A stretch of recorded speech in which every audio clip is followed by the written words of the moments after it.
Bonjour à toutes et à tous et merci de m'accueillir dans votre maison pour cette méditation quotidienne. Aujourd'hui, dans l'Évangile, il y a une question qui turlupine un certain nombre de Juifs qui fréquentent la synagogue. Jésus, vas-tu nous dire qui tu es vraiment? Est-ce que tu vas nous laisser longtemps en haleine? Jésus, à la grande différence des scribes et des pharisiens, enseigne non seulement par des discours, des paroles, des prises de position dans les débats, mais surtout par le témoignage de sa vie. Jésus le dit dans sa réponse. « Je vous l'ai dit, et vous ne croyez pas. Je ne cesse de manifester les œuvres de mon Père, et vous ne voyez pas. » Et ce que Jésus dit, il le dit par tout son être, par ses gestes, ses actes et sa manière de rencontrer.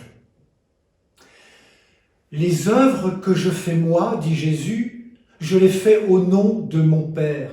Voilà ce qui rend témoignage. Quelles sont les œuvres qui lui rendent témoignage?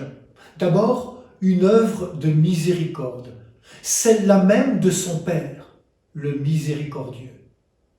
Ensuite, un discours, des paroles qui ne peuvent être annoncées qu'en proximité avec les personnes. C'est en s'approchant que Jésus enseigne et témoigne. C'est dans la rencontre qu'il se révèle. Oui, voilà le vrai berger, celui qui partage la vie de ses brebis, qui les connaît, qui les rassemble, qui leur propose la vie éternelle. Jésus ne se consacre pas à l'interprétation de la loi, mais il vient tout simplement l'accomplir, la réaliser, la rendre visible. Avec lui, qui est la porte, il faut passer d'une religion conventionnelle à une vie centrée sur le royaume de Dieu. Et pour cela, Jésus a un style de vie et un enseignement bien à lui.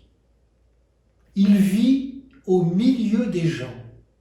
Il parle sur les places, dans les campagnes, au bord du lac, sur la montagne, dans les synagogues.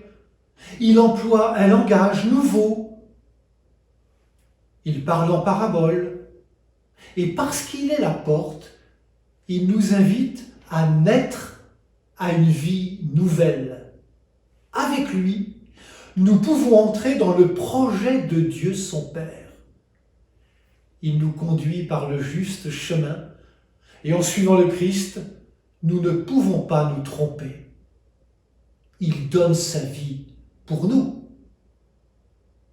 Bonne route vers Pentecôte à toutes et à tous.